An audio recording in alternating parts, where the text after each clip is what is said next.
White Stripes fans, you're going to want to stick around for this one because Jack White is back. And he has some stripes with him as well. And he's still white. No Name was initially introduced to the world in a bit of an odd way. It kind of just seemed to float around online. There were some downloads available. I think the album just basically leaked. But now that it's released, it still has no name. And it's just, well, it's got a name. It's called No Name. It's not like completely identityless like Childish Gambino did back in 2020, where there was like no album cover, there was no title, none of the songs had names. Like, it's not quite that level, right? But it is here with an official release, and it's exciting because it sounds great. It really does. It just sounds great. Like I say at the start of the review, it's very much in line with what he's been doing back in the day with his White Stripes band with Meg, of course. Got that hard, bluesier, garage punk sound. And just from front to back, it is just ripping through. And sounds awesome. All you people in the comments that think I don't like rock music, think again.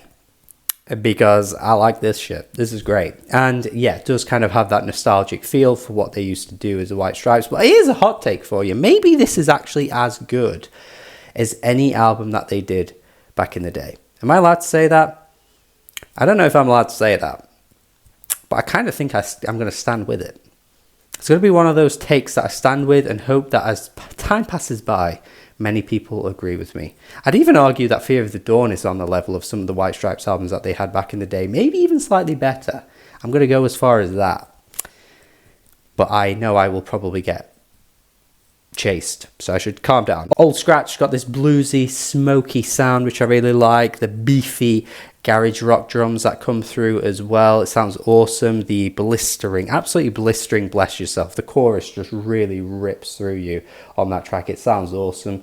I feel like I'm going to probably end up repeating myself with a lot of the tracks here, because I think once you get into one track, you really kind of know what you're going to get for the rest of the album. It doesn't really ever deviate. It just stays in that lane, and for good reason, as it should stay in that lane. It sounds great. It's Rough on Rats. Love the chorus on this track. I think it sounds awesome. Some of these tracks actually give me a bit of like a classic sort of Queens of the Stone Age feel, where it's really catchy. There's still a sense of like really great melodies and choruses, while also just being super beefy, super in your face. A great example of that is actually That's How I'm Feeling, the track which is basically a feelings anthem, where he's talking about some pretty deep things about demons, but at the same time, he's just like that's just how I'm feeling right now. And he's like, oh, yeah. That does kind of sound like some like rock radio stuff from the 2000s. You know, something like Jet would do. Just kind of like, whoa, yeah, on the chorus of the track. It's really fun, though. I'm not comparing Jack White to what Jet did back in the day. I've not actually listened to much Jet, really, but that kind of like radio rock feel from the 2000s. I think What's a Rumpus is an interesting track. I think there's some kind of like self-awareness about the record labels and the music industry at large here, where he has the line about when will the label dump us, and he lines that with, oh, I nearly fell over, I'm stood still and I just nearly fell over. And he has that line about how the genre will be lumped in with this, and he kind of has this like little rhyming pattern going on where it's like rumpus, lumpers, dumpers, that kind of thing. Yeah, it's pretty clever. I think it's good. I don't know if there's a greater like, you know, overarching theme that carries this song to a huge new level of like making you think about the music industry. It's like, whoa. But it has a few lines that are interesting. The fact that Jack White is saying it as well is, you know, regarded as one of the most exciting rock artists still going today, because rock in the general sense of the word doesn't feel as big as it used to be. But the fact that he's saying this definitely will keep people, you know, I'm sure, turning their heads and interested. Morning at Midnight kind of has that Fear of the Dawn sound with the way the guitar sounds. I think it sounds really good. Obviously, it's a bit more melodic, I would say, in that sense. Obviously, I like that album a lot too, so anything that's going to remind me of that would obviously, of course, I keep saying obviously, would be a good thing without using the word obviously. The closing track reminds me of some like classic 70s blues rock type stuff. He's always pulled influence from that. I think that's why, as much as I like the White Stripes, they've never fully clicked with me in some of their albums because it feels so obviously like worshipping that era, and I think this track is definitely pulling from that too, but it's still a really great way to close out the album. And there's nothing wrong with like homages at all. I think as long as you do it well, it's a good thing. And it's tracks like Underground that just make me so excited listening to this album. You know, the guitar rhythm sounds great, but not only that, the way he says underground, like the way he lets out those yelps, he lets out those wails, like he's so animated with his vocals across this album. He's so just passionate, and it just carries through. It just brings out these great moments. Like the album is just full of moments that really stand out on each track because his voice just carries that incredible energy. And I think that's what makes Jack White's album here so great, because if you had just your standard bog standard vocalist who maybe doesn't have that much character, maybe doesn't have that much expression, maybe doesn't have that energy that carries with their voice, tracks like this would just feel like bland, you know, kind of run-of-the-mill rock songs, which isn't a bad thing, but like I think he just adds that extra oomph, that extra inspiration that brings these tracks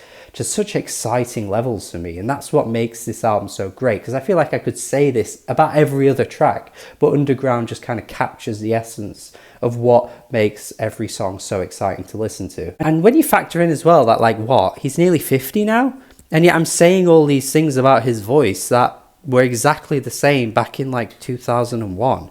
It's like the agelessness to his approach is actually ridiculous. Like the fact he's able to still sound like this, the fact that he doesn't have any age to his voice, there's nothing carrying that at all. Like he just sounds as youthful and as exuberant and as exciting and as animated as he did back in the day. It's impressive stuff, and I think that's exactly why anybody that was wanting a White Stripes album from Jack is going to call this one the best thing he's ever put out in the solo capacity.